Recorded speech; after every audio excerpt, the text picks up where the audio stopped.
Di sebuah negeri bernama Yaman, jauh dari hiruk-pikuk Madinah dan cahaya sejarah yang ramai dituliskan, hidup seorang lelaki sederhana bernama Uwais Al-Qarni. Namanya nyaris tak dikenal manusia, tak tercatat sebagai panglima, bukan pula ulama besar yang duduk di majelis ilmu.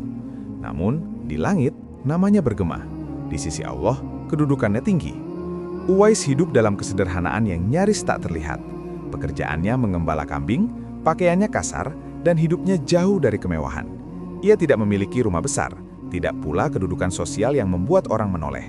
Jika ia berjalan di pasar, orang-orang tak akan menoleh dua kali. Ia hanyalah satu dari sekian banyak manusia miskin di Yaman. Namun, ada satu hal yang membedakan Uwais dari kebanyakan manusia. Hatinya penuh dengan iman dan pengabdian. Uwais memeluk Islam tanpa pernah melihat wajah Rasulullah. Jarak yang jauh dan keadaan hidup yang sempit membuatnya tak mampu menempuh perjalanan panjang ke Madinah. Bukan karena ia tak rindu, justru karena rindu itu ia tahan. Sebab di rumahnya ada seorang ibu tua yang sakit, lemah, dan sepenuhnya bergantung kepadanya. Ibunya adalah dunianya. Setiap hari, Uwais melayani dengan penuh kelembutan. Ia memandikan, memberi makan, dan memastikan sang ibu tak kekurangan apapun, meski dirinya sendiri hidup pas-pasan. Tidak ada keluhan yang keluar dari lisannya, tidak ada keluh kesah atas takdir, yang ada hanya kesabaran dan ketaatan. Pernah terlintas di hatinya untuk pergi ke Madinah. Bertemu Rasulullah adalah impian setiap mukmin. Namun setiap kali niat itu muncul, wajah ibunya terbayang. Ia tahu, meninggalkan sang ibu dalam keadaan lemah demi keinginannya sendiri bukanlah jalan yang diridhoi Allah. Maka, Uwais memilih tinggal. Ia memilih berbakti, meski harus menelan rindu yang dalam. Malam-malamnya diisi dengan doa. Tangannya terangkat dalam kesunyian, memohon ampunan. Bukan hanya untuk dirinya, tetapi untuk umat ini. Tak ada yang menyaksikan, kecuali Allah. Tak ada yang memuji, kecuali malaikat. Di dunia, Uwais bukan siapa-siapa. Ia tidak dikenal, tidak dihormati, bahkan mungkin diremehkan. Namun di sisi Allah, nilai manusia bukan diukur dari ketenaran, melainkan dari ketulusan. Dan ketulusan itulah yang menjadikan Uwais berbeda. Kelak, Rasulullah akan menyebut namanya. Kelak, para sahabat besar akan mencarinya. Bukan karena pakaiannya, bukan karena hartanya, melainkan karena doanya yang mustajab dan hatinya yang bersih. Uwais Al-Qarni mengajarkan satu pelajaran besar sejak awal kisahnya, bahwa kemuliaan sejati sering tersembunyi di balik kehidupan yang sunyi, dan bahwa berbakti kepada orang tua bisa mengangkat seorang hamba ke derajat yang tak pernah ia bayangkan. Di masa itu, Madinah adalah pusat cahaya Islam.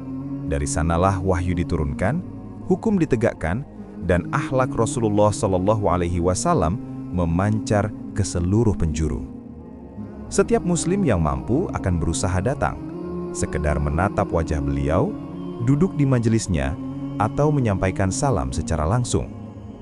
Namun, Uwais Al-Qarni berada jauh di Yaman, terikat oleh keadaan yang tak bisa ia tinggalkan.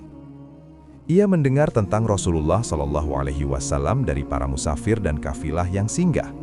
Setiap kisah tentang beliau membuat dada Uwais bergetar.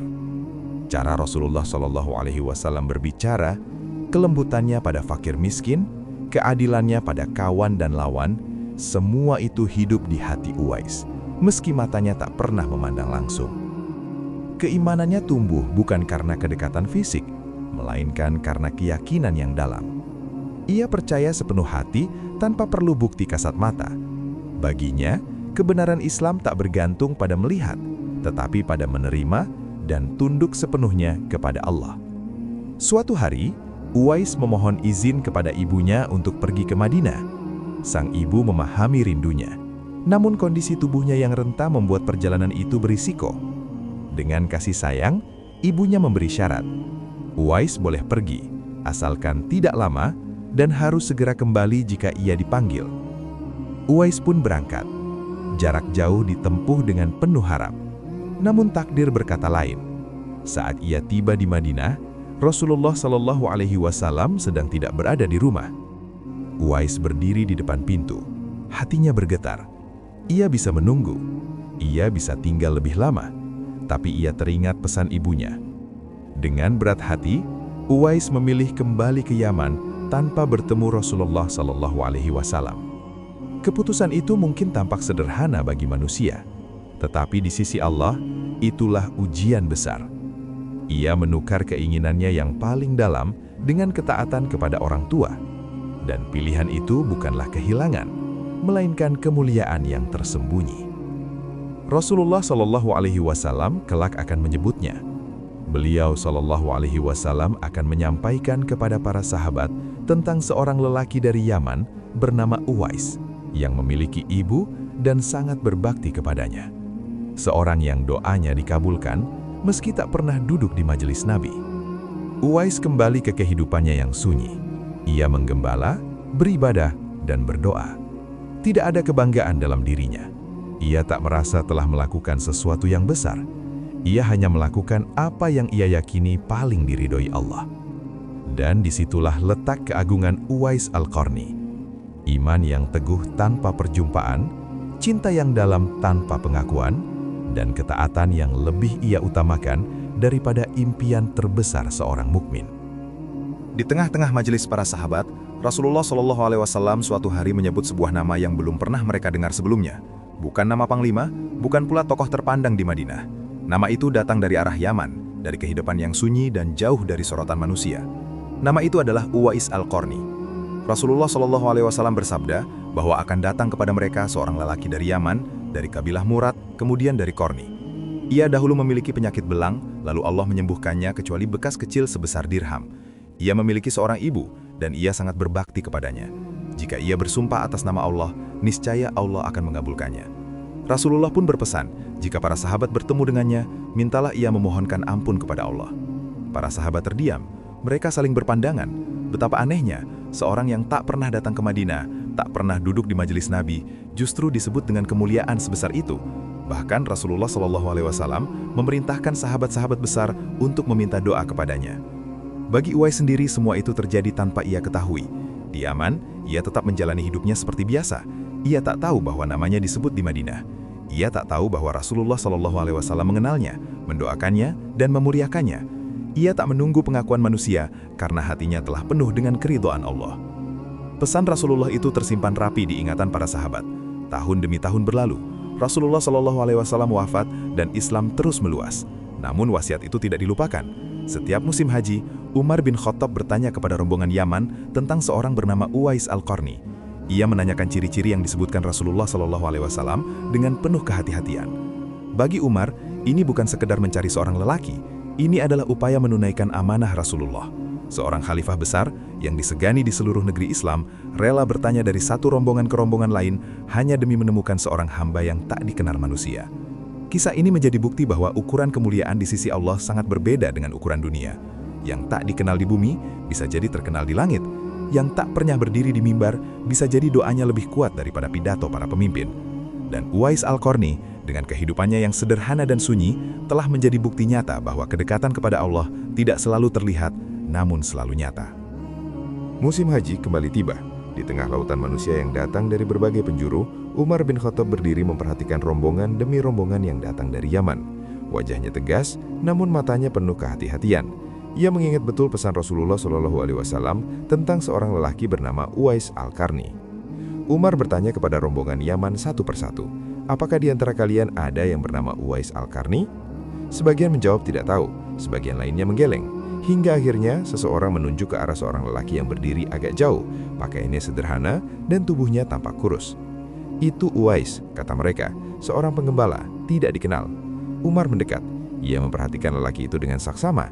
Wajahnya tenang, pandangannya tertunduk, dan tidak ada tanda-tanda ingin dikenal. Umar bertanya dengan lembut tentang asalnya, tentang ibunya, dan tentang bekas penyakit di tubuhnya. Semua ciri yang disebutkan Rasulullah SAW ada padanya. Saat itulah Umar yakin, inilah lelaki yang dicari-cari selama bertahun-tahun.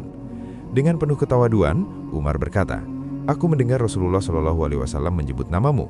Beliau memerintahkan kami untuk memintamu memohonkan ampun kepada Allah untuk kami." Uwais terkejut. Ia menunduk lebih dalam.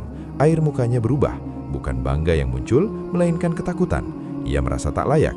Baginya, Umar adalah sahabat besar, khalifah kaum muslimin, sementara dirinya hanyalah seorang hamba yang tak dikenal. Namun Umar tetap memohon. Maka Uwais mengangkat tangannya, berdoa dengan lirih dan penuh keikhlasan. Tidak ada kata-kata indah, tidak ada suara keras, hanya doa yang keluar dari hati yang bersih. Setelah itu Umar menawarkan sesuatu yang tak terduga, jaminan, kedudukan, atau bantuan apapun yang ia inginkan. Namun Uwais menolak dengan halus. Ia tidak ingin dunia, ia tidak ingin dikenal, ia hanya meminta satu hal, agar Umar tidak menceritakan tentang dirinya kepada siapapun.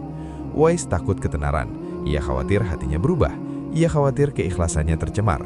Baginya, dikenal manusia bukanlah tujuan, justru ujian. Setelah pertemuan itu, Uwais kembali menghilang di tengah keramaian. Ia kembali menjadi lelaki sederhana yang tak dikenal siapapun. Umar pun membiarkannya pergi dengan hati yang penuh rasa hormat. Pertemuan itu mengajarkan pelajaran besar, bahwa orang yang paling dekat dengan Allah seringkali adalah orang yang paling jauh dari sorotan dunia, dan bahwa keikhlasan sejati justru diuji ketika kemuliaan datang menghampiri. Setelah pertemuannya dengan Umar bin Khattab, Uwais Al-Qarni kembali menjalani hidupnya dalam kesederhanaan. Ia tidak menetap di pusat kekuasaan, tidak mencari kedudukan, dan tidak pula memanfaatkan kemuliaan yang Allah berikan kepadanya. Ia memilih tetap menjadi hamba yang tersembunyi, sebagaimana hidupnya sejak awal.